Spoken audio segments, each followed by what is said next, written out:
समोर जो दिसतोय तो आहे रहिमतपूर सातारा महामार्ग आणि त्याच्यापासूनच एक फाटा ब्रह्मपुरीला गेला।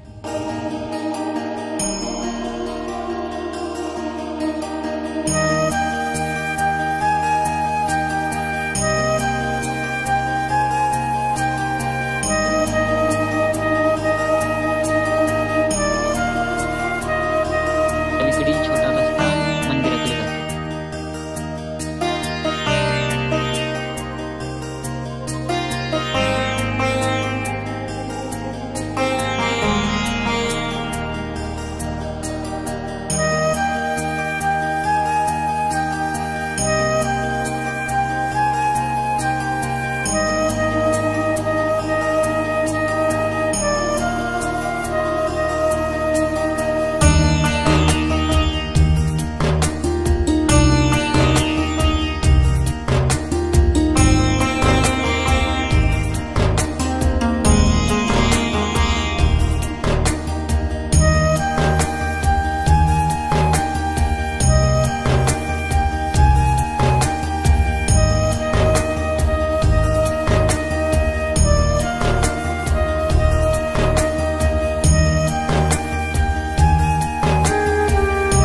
आपण आता श्री तुकाविप्र यांनी स्थापन केलेल्या विठ्ठल मूर्तीचं दर्शन घेतलं।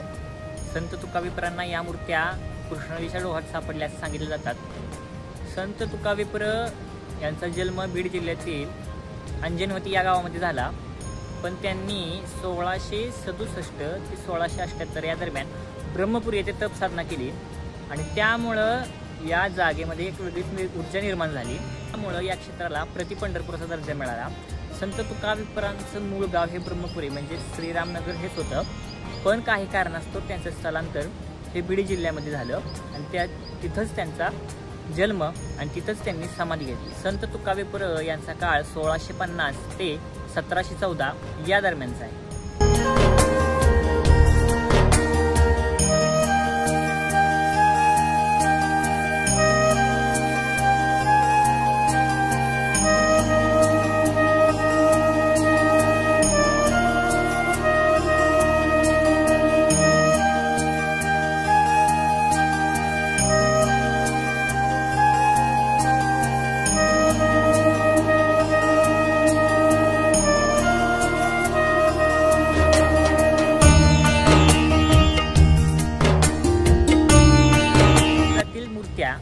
ह्या मूळ मूर्त्या आहेत। या आधी पंढरपूरहून आणलेल्या मूर्त्या इथं स्थापन करण्यात आल्या होत्या, पण मूळ मूर्त्या ह्या गावठाणाच्या वस्तीवरून पुन्हा माघारी आणून त्याचा वज्रलेप करून त्या स्थापन करण्यात आलेल्या आहेत। मंदिराच्या बाजूला उजव्या सोंडेचा गणपती म्हणजे सिद्धिविनायकाचं दर्शन होतं, जो आपल्याला क्वचितच कुठेतरी पाहायला मिळतो। मंदिराच्या समोर एक पिंपळाचं झाड आहे। त्याच्याबद्दल अशी एक आख्यायिका सांगितली जाते की एका कोण्या गृहस्थाने या पिंपळाचं पान आपल्या ग्रंथामध्ये ठेवलं आणि जेव्हा हा ग्रंथ त्याने उघडून पाहिला तेव्हा ते पिंपळाचं पान हे सोन्याचं बनलं होतं।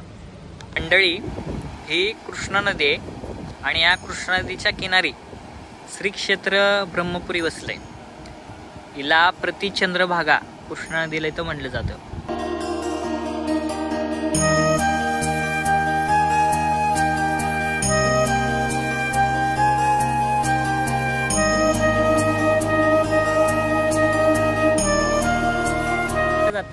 ज्याला घडे ना पंढरी त्याने यावे ब्रह्मपुरी, अशा ह्या कृष्णा नदी तीरी असलेल्या प्रतिपंढरपूर म्हणजे ब्रह्मपुरीला तुम्ही एकदा नक्की भेट द्या।